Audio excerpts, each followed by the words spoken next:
नमस्कार, आप देख रहे हैं खबर सूत्र। मैं हूं आपके साथ वंदना राठौर। चलिए रुक करते हैं इस वक्त की तमाम बड़ी खबरों की ओर। पाकिस्तान के कायराना हमले का भारत लगातार जवाब दे रहा है। भारत ने पाकिस्तान के कई हमलों को विफल किया और उसे धूल चटाई है।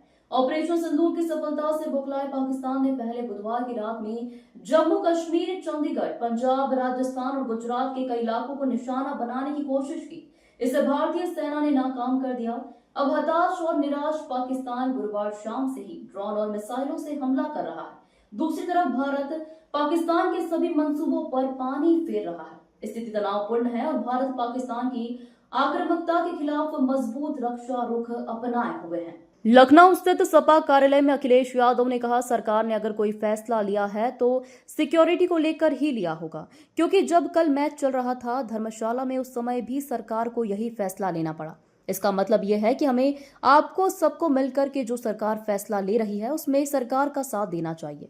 उत्तर प्रदेश के उप मुख्यमंत्री केशव प्रसाद मौर्य ने कहा, इस समय पूरा भारत अपनी सेना पर गर्व कर रहा है। आतंकवाद मुक्त भारत बनाने के लिए आतंकियों की फैक्ट्री का विनाश जरूरी है। पाकिस्तान द्वारा की जा रही हरकतों का सेना मुंह तोड़ जवाब दे रही है। सरकार और सेना के साथ पूरा देश एकजुट होकर खड़ा है। देखिए, इस समय पूरा भारत अपनी सेना पर गर्व कर रहा है।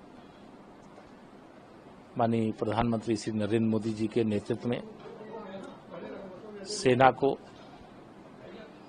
आतंकवाद से मुक्त भारत बनाने के लिए आतंकवादियों की पैदा करने वाली फैक्ट्री का विनाश जरूरी है। और जिस प्रकार की हरकतें पाकिस्तान के द्वारा की जा रही हैं उसका भारत की सेना जल, थल, नभ तीनों मिलकर के मुंहतोड़ जवाब दे रही हैं। और सेना को बधाई, अभिनंदन। सरकार और सेना के साथ पूरा देश एकजुट होकर के खड़ा है।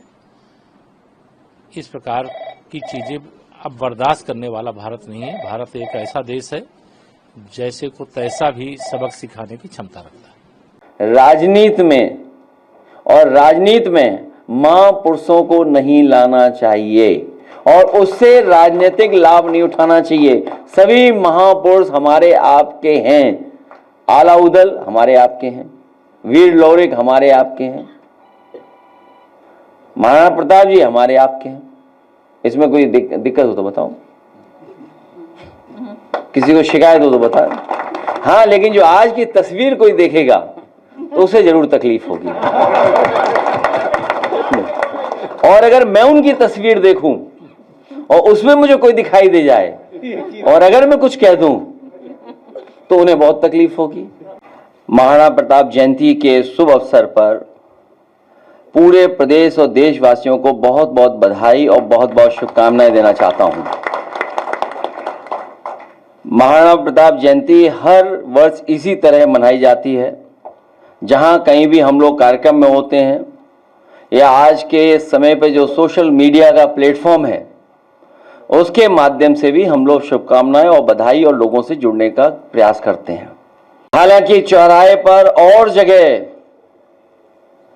उनके सम्मान में प्रतिमा लगी है।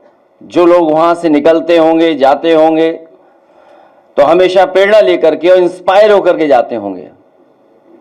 मैं आज के दिन लखनऊ की सबसे प्रतिष्ठित जगह जो भविष्य में बनेगी, न केवल लखनऊ की बल्कि देश की मैं कह सकता हूं, यही हमारा रिवर फ्रंट, जहां पर और महापुरुषों को हमने सम्मान देकर के उनके नाम पर पार्क बनाने की घोषणा की है। वहीं मैं आज अपने सभी लोगों को भरोसा दिलाता हूं कि देश की सबसे अच्छी प्रतिमा अगर कहीं लगेगी तो समाजवादी लोग मिलकर के इसी रिवर फ्रंट पर लगाने का काम करेंगे। न केवल उनके लिए प्रतिमा से सम्मान देने का काम करेंगे,